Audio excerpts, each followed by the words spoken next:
Oke, hari ini kita akan ngebongkar sebuah paradoks yang jujur aja agak aneh dan sering menghantui perusahaan-perusahaan paling sukses di dunia. Gimana kalau ternyata semua keputusan yang benar yang mereka ambil justru jadi resep paling ampuh untuk gagal?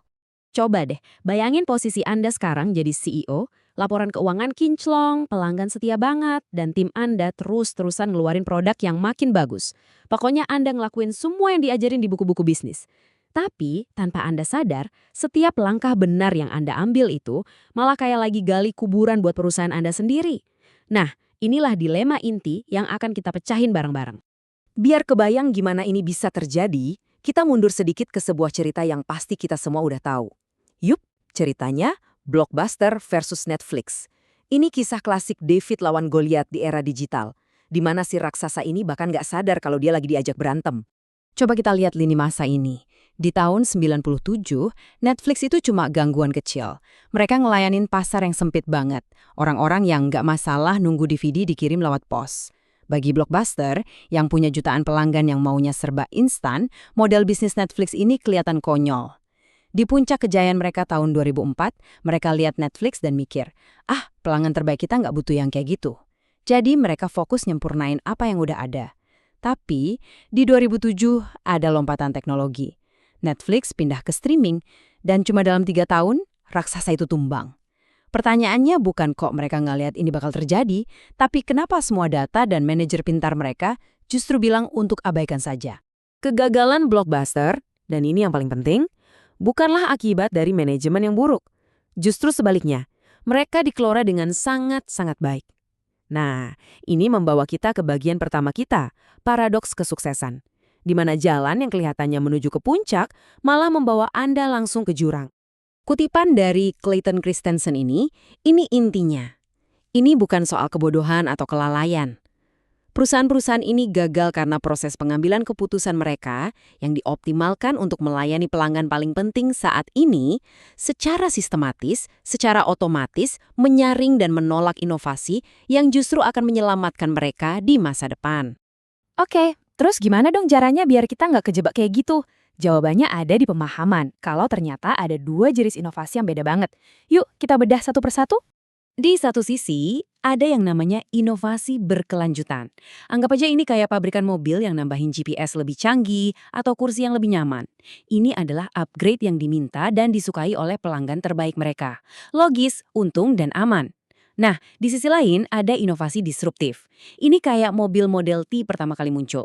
Awalnya lebih lambat, nggak nyaman, dan lebih sering mogok daripada kereta kuda. Nggak ada tuh pelanggan kaya yang punya kereta kuda minta dibuatkan mobil. Jadi pertanyaannya, kenapa ada perusahaan waras yang mau mempertaruhkan masa depan mereka pada produk yang secara objektif lebih jelek? Dan disinilah dilemanya. Di dalam perusahaan besar, setiap poin di slide ini itu red flag banget. Marginnya tipis, wah nggak akan bagus buat laporan kuartalan. Pasarnya kecil, nggak akan ngaruh ke pendapatan kita. Performanya lebih rendah, pelanggan terbaik kita bakal benci.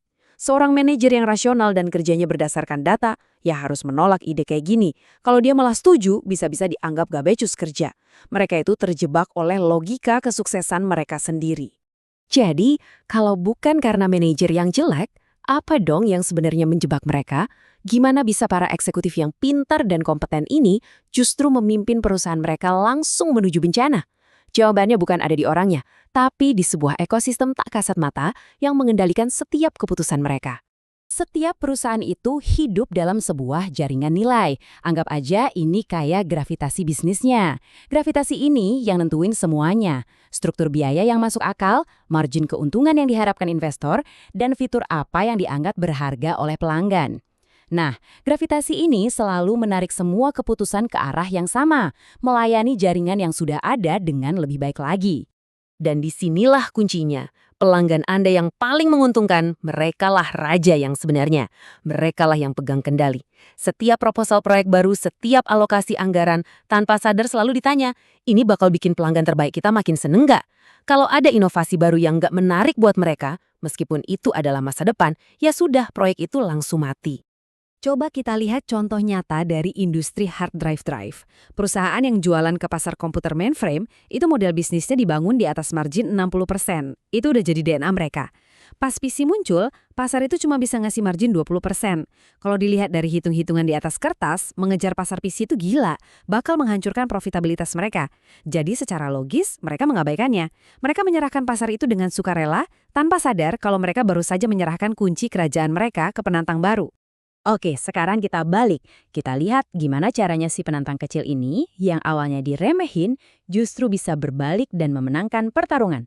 Ternyata polanya bisa ditebak. Grafik ini ngejelasin semuanya.